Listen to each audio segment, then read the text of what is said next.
Hello' guys, আজি মই আপোনালোকক এটা বাটাৰফ্লাই কাপোৰেদি পখিলা বনোৱা শিকাম। একদম শ্বৰ্টকাটত ইজি, যিহেতু আপোনালোকে সকলোৱে ঘৰত যিকোনো টুকুৰা কাপোৰেদি বনাব পাৰিব। এনেকুৱা বাটাৰফ্লাই বনাব পাৰিব যিটো চুলিটো মাৰিব পাৰি, আপোনালোকে ফৰকতো লগাব পাৰে, আনকি ব্লাউজৰ বেক চাইডেও লগাব পাৰে। গতিকে আজি মই আপোনালোকক দেখুৱাম এটা ইমানডোখৰ কাপোৰ দি। এইটো মই ৰেডি কৰি লৈছোঁ, কিন্তু নেক্সট ভিডিঅ'ত মই এইটো ৰেডি লৈ কেনেকৈ কৰি লয় দুভাজ কাপোৰ আছে, মই আপোনালোকক সকলোকে দেখাম। আজি মই দেখাম একদম সহজতে এটা বাটাৰফ্লাই বনোৱা, এটা পখিলা বনোৱা। গতিকে মোৰ ভিডিঅ'টো চাই থাকক, স্কিপ নকৰিব, শেষলৈকে চাব। মই আজি আপোনালোকক একদম ইজি শ্বৰ্টকাটত এনেকুৱা বাটাৰফ্লাই বনোৱা দেখাম, যিটো ক্লিপো লগোৱা আছে।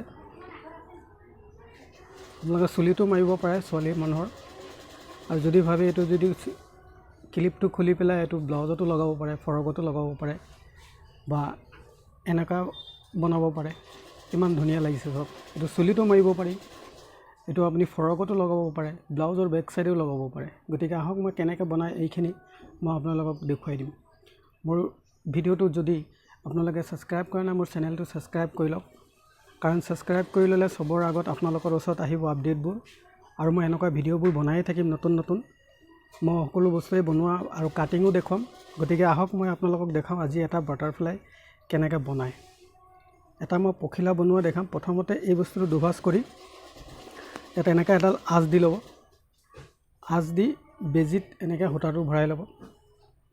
বেজীত সূতা ভৰাই ইয়াৰ পৰা চিলাব। বেছি এটা দূৰ গেপছ নিদিব, ইমানকণ যাতে কেৰাঙুলিটোৰ সমান গেপছ দিলেই হ'ল। এই আঁচটোৰ পোনে পোনে আপোনালোকে এনেকৈ চিলাই যাব। আৰু ভিডিঅ'টো স্কিপ নকৰিব, স্কিপ নকৰাকৈ শেষলৈকে চালে নিশ্চয় আপোনালোকে আজি এই বাটাৰফ্লাইটো বনোৱা শিকিব পাৰিব। আপোনালোকে ঘৰতে নিজেই বনাব পাৰিব, যিটো ব্লাউজতো লগাব পাৰে, এইটো চুলিটো মাৰিব পাৰি। একদম সহজ পদ্ধতিত কেনেকৈ বনায় মই আপোনালোকক দেখাই আছোঁ।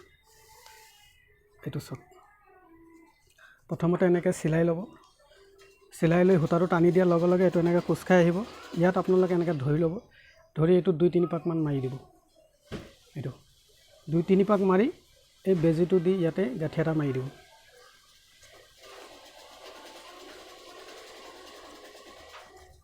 ইয়াতে এনেকৈ গাঁঠি মাৰি দিব। গাঁঠি মাৰি এইটো বস্তু আপুনি এবাৰ টানি দিব।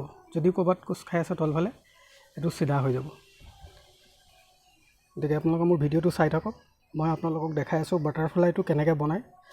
বহুতে বিচাৰে ব্লাউজৰ বেক চাইডে লয়, আৰু সৰু ছোৱালীবিলাকৰ ফৰকতো লগালে ভাল লাগে, বা ব্লাউজৰ বেক চাইডে ভাল লাগে।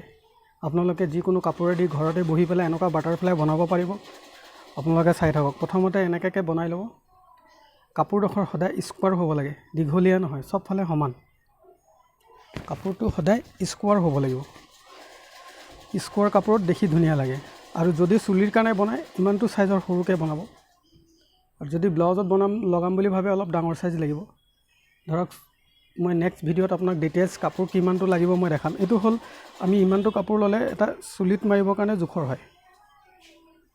কিন্তু যদি ব্লাউজৰ কাৰণে ল'ম বুলি ভাবে, ব্লাউজত লগাবলৈ বনাম বুলি ভাবে, ইমানটো চাইজৰ বনাব হ'লে কিমানটো কাপোৰ লাগিব নেক্সট ভিডিঅ'ত মই আপোনালোকক কাপোৰটো কাটি জুখি দেখাম। মোৰ ভিডিঅ'বোৰ চাই থাকিব। যদি ভাল লাগে মোৰ ভিডিঅ'টো শ্বেয়াৰ কৰি দিব, আৰু এনেকুৱা এটা লুপি এটা ৰেডি কৰি ল'ব। এইটো কেনেকৈ বনাই মই নেক্সট ভিডিঅ'ত দেখাই দিম। আজি চব চিলা দেখুৱাব গ'লে ভিডিঅ'টো হয়তো বহুত দীঘল হ'ব, আৰু দীঘল ভিডিঅ' সকলোৱে চাবলৈ ভাল নাপায়। এনেকুৱা এটা লুপি বনাই এইটো ইয়াত মেৰিয়াই দিব। একদম সহজ পদ্ধতি এইটো।